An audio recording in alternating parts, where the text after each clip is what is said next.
Hey everyone, my name is Pritam and you're watching Tech with Pri. Welcome to my channel and I'm back with another tech video. Now this is the 11th video of our newly created technical series called Servicenow. So in my last video, we were continuing the series called the Servicenow, and under that we are in the section of customization. And in customization, in last video we have seen the UI action. Like I have shown you how UI action can be configured, and also with an example we have seen how we can create a button and make it functional, right? So if you missed that video, guys, I would suggest you go and watch the video. Don't worry, I'm gonna put the link in the description, and also you can find the link here on your screen. Now let's see what we are going to learn in today's video. We are going to know a lot of things about business rules, what are their types and how they works, and also each and every type I'm going to try to show you an example in my ServiceNow personal development instance. So make sure you watch the full video, guys. Don't miss a single part because each and every part is very important. All right, so let's start. Okay, so business rules. What is business rules? So it is one of the ServiceNow customization, like we have the UI action, UI policy that we have already learned. So it is a server side. So again, guys, very important concept. What is server side and what is client side? So I've clearly mentioned each and every details in my video already, server side versus client side. It is already uploaded in my channel. So please go and have a watch. If you have not watched or if you do not have the concept, don't worry, the link will be there in the description again. So the business rule runs in the server side. Okay. Now you will understand why it's server side and why there is no involvement of client side. So when it runs when a record is displayed in the form, right? Inserted, when you insert a record, okay, then it works. Also, if you want to try delete a record or the table is being queried. Now the table name where all the business rules are listed in ServiceNow for all of the tables, that is known as sys underscore script, right? That's the table name, just to let you know. And this is the screenshot I have taken from the creating business rule. So this is a screenshot you can see where we can create the business rule. So don't worry, I will go there and I will show you each and every step when we will create business rules. All right. Now let's see what are the types of business rules. So we can define business rules in two types. First, when the business rules will run. So when do you want your business rules to run, right? So it can be before. So you want before a record inserted in the database, it checks for some rules, some policy, some business rules. And if it matches, then only it will insert the record or it will do some changes maybe before the record is inserted, right? So that's the before business rules. Same goes for the after business rule. It's like when the record you have submitted already in the table, the record is getting saved, then it checks for the business rules. The async business rule. Async business rule is similar like after business rule. So after you inserted a data maybe, so you want some event to be run in the backend. So in async business rule, it's like you don't get output like in the form or with some like with some message. It's not like that. So some event or anything changes in the table that would be done in the background, that will run in the background. So not like a before or after business rule where it shows the data or it shows the result, right? So don't worry, I'll more explain in the example part. Then we have the display business rule. Display means simply when you are seeing the form. So any rules, if it's there, so it checks for that. Okay. That's the when to run, when you will run the business rules in for scenario. Now the second thing is the operation. So when you run these business rules, what operation they perform? For an example, insert. The first one is insert. So now if we confer when now if I say when to run the business rule, so before insert of a record in database, the business rule will run. Same query the record or query the table. In that case also the business rule can run. Update, update the record. So before update the record or after update or async update. And finally delete. So same like before deleting the record. So these are attached with one another, right? So both of these things you need when you are configuring a business rule. Okay, so this is how business rules works. So I have a short, you can see incident record form. So you can't see probably, but don't worry. That's something just to example. So we have a machine and we have a database here. Okay. So this is the client side and we are storing the data in the server, right? You know already this concept. Now how business rule works. So for an example, in the incident form, let's take the example of the incident form and you are trying to insert a record. Okay. And so whenever you will insert the record will go to the database and save the data, and then it will come back and show you that it is saved, right? The data will be saved and it will show you. Now in between, the business rules will work. So like before business rules. So before business rules, like I have already discussed in my last slide, right? Before business rule, before insertion of the data or before update, before delete anything, these business rules will be checked that anything is there, not any rules are there or not before inserting the data. It's like that. Then we have the after business rules. So after database is updated, then it checks if any rules are there. Before the record is displayed to the user, any business rules are there, that also being checked.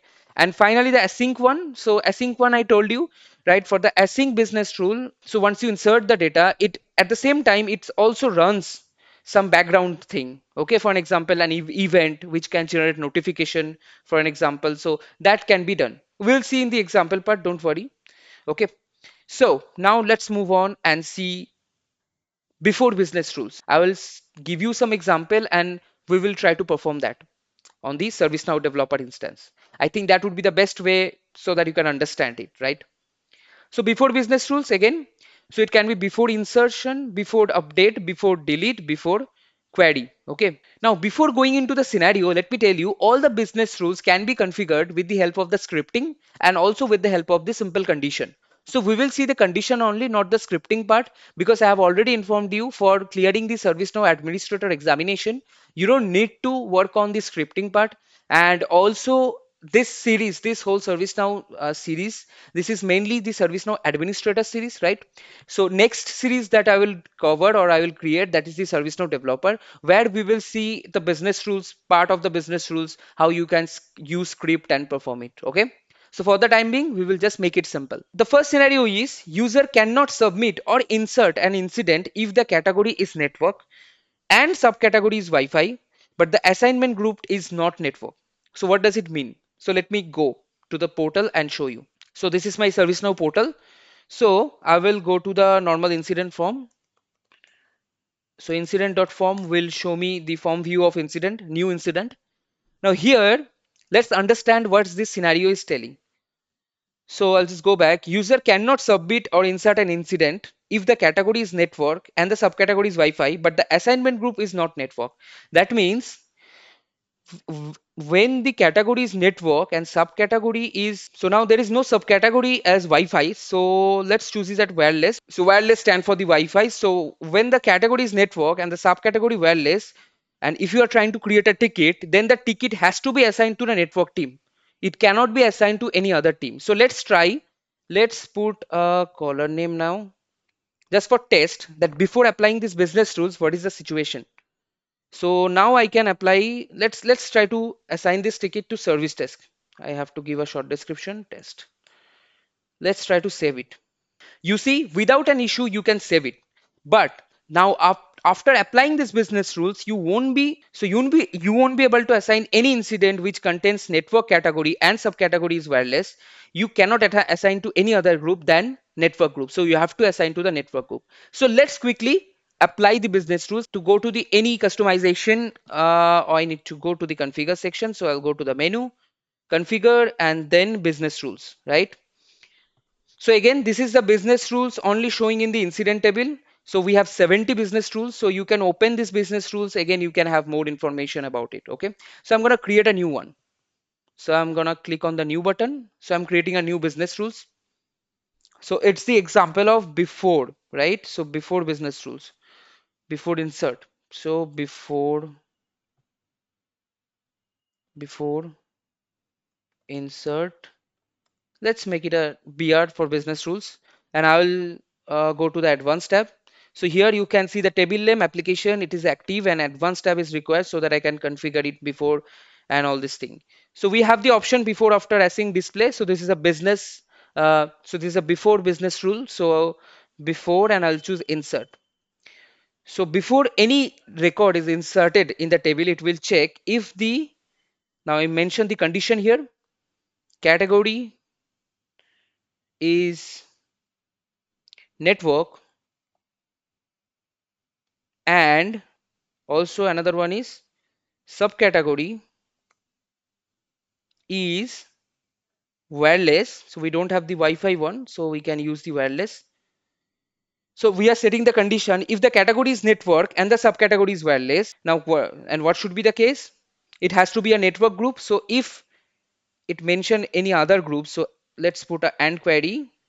So assignment group is not network. Again, let's quickly understand it. When the category is network while creating an incident, subcategory is wireless, okay, and the assignment group is not network. That means it can be anything without network. If these three conditions match, then what will happen? You won't be able to submit it. So in action tab, we mention what actions it will do if this condition match. So if those three conditions match, abort action. So nothing will happen. The record won't be submitted, and there will be a message telling that. So again, here you can configure any message that you want to show the user. So for me, I'll show that whenever I'm going to try with network and wireless category and subcategory, and I'll put any other assignment group rather than network, then it won't take submit and it will show me this message. Okay, done. And I'll click on save. And you can see the business rule is active now. So I'll go to the, again, I will just go to the incident table and try to create an incident. And here, let me put a caller name. Then category I will choose network and subcategory I will choose wireless. And let's try any other assignment group. Let's choose service desk, okay? And let's choose sub short extension like anything test peer. And I'll try to submit this record by saving it. And you see, invalid insert, I get an error. Why? You have to assign this ticket to the network group as the category and subcategory is network and wireless, right? So the business rule is working. So now let's try to put it to the network group. And now I will try to save it again. Now it should save it without any issue because the business rule works for it. Isn't it interesting? I think now you find it interesting. So you can configure so many things in the form in any table and you can make the before insert business rules, right? So let's go back. Now, what is the second scenario? The second scenario is saying when an incident will update. Okay. So it's not like a new incident, but when you will update an existing incident, with work notes, if you type anything in the work notes, then the incident should be in progress. So the incident would become, the state will become in progress from any other state. Okay. So let's do it. So again, let me go to the business rule and I will create a new business rule here and I will name it as before update. Okay.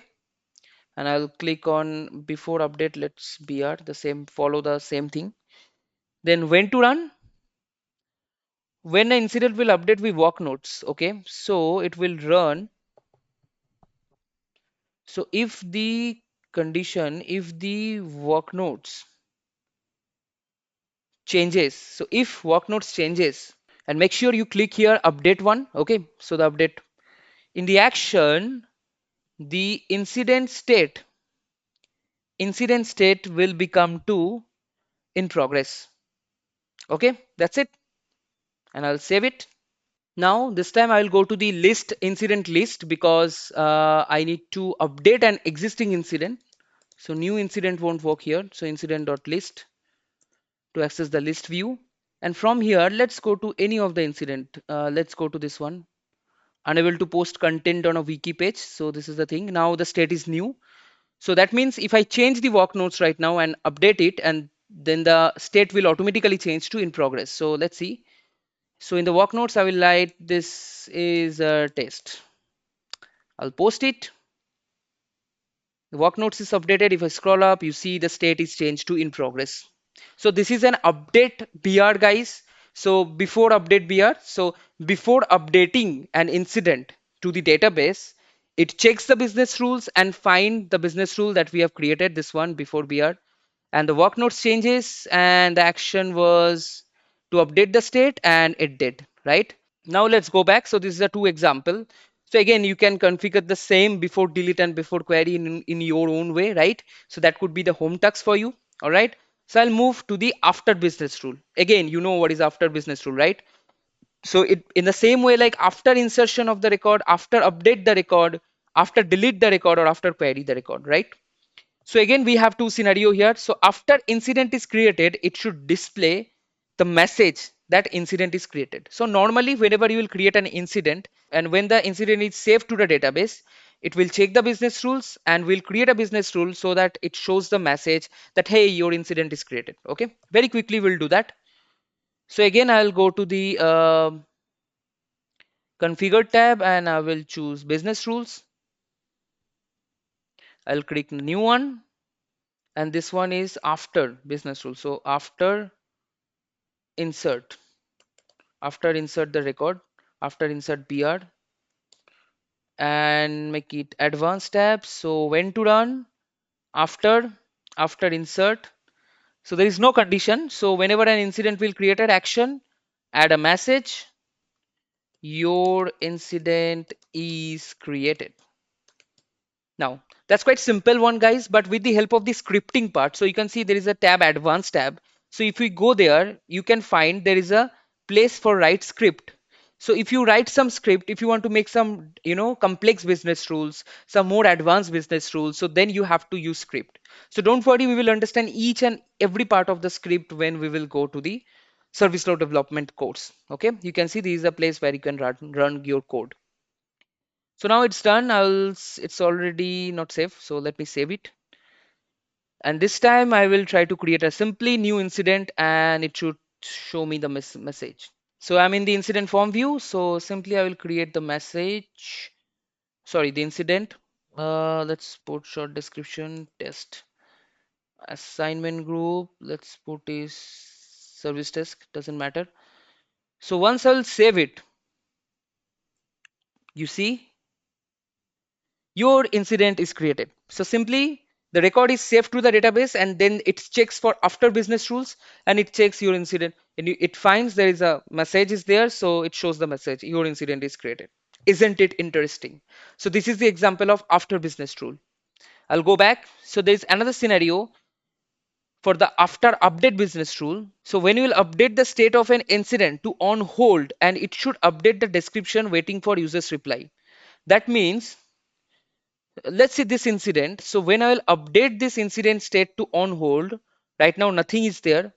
Nothing is changing to the short description on hold reason. So nothing is happening. So if I save it also, nothing will happen. Okay, I need to put some additional comment. You see the incident updated state is on hold reason awaiting caller, but the description is blank. So here I want to apply a business rule after update business rule where it will update the description automatically. And what we need to write, waiting for user's reply, that message. Okay. So let's do it. Again, I will go to the business rules and I'll click on new. So here it seems quite simple. It is simple, but we have to do a single line of coding to run this. Okay. So I'll show you and explain you. Don't worry. So when to run? It will run when the state incident state changes to on hold. So whatever state it is, if it changes to on hold, then again I forgot to change it. So you need to type the after and after update, right? Then what will happen? The description of the incident will become waiting for user's reply. Now, if I simply save it right now and try to execute it, it won't work because it needs a single line of coding, like I said. And go to the advanced tab. Again, guys, a single line of coding I will do here. So what I'm going to do is that I will make the current workflow, which is happening. Again, you will understand workflow in altogether different video. So I'll set workflow to false. Okay, so any other workflow should not work. And also I will mention current update. So current update, that's it. So I'm setting the workflow as false and also I'm running the update and then I'll save it. Okay, just two piece of line of code. So I will go to the incident list view again and let's open this incident, which is the previous one we have created. for the network wireless, the before insert business rules.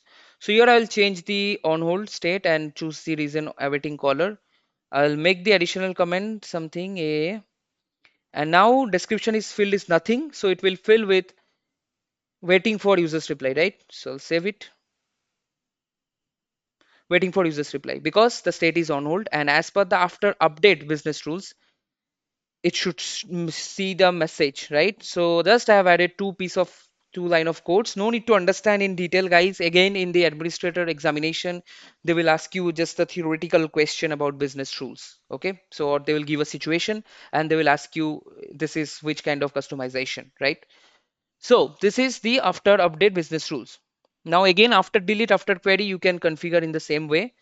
Next, we will go to the async business rules. Same again, you can async, insert, update, delete, and query. Now for the async business rules, now this is something we need coding to apply, okay? But you know the concept of async business rules. So you can see when an incident inserted as P1, so this will be async insert. So if the incident, so if you create a P1 incident and save it, then an event will generate a notification, maybe notification to the caller or notification of the group of the people that there is a P1 incident is assigned. So you can create notification and event, and then when you will create the incident, when user will create a P1 incident, then that event will generate and send the notification, right? So don't worry, we will understand how what is event and how we can create notifications in later part of my series, okay? But for the time being, I think the example is enough for the administrator course, because to apply that I have to do a lot of coding, and coding is not part of the administrator course, so I won't show you, so I won't do it, right? But I hope you understand the example of async business rules. Now we have the display business rule, which is pretty simple. So it's like, you know, the example. So for display, you don't need insert. So you don't need any, you don't need any insert, update, delete, query, something. So display means just to display, right? So display a message in a form. So whenever you open a form, the message would display. So it's like that. So let's go to the business rules, and quickly I'll show you this. I'll configure. I'll name it as display BR, and let me choose to advance. So if I go to when to run and I'll try display, you see there is no this insert, delete, update, nothing is there.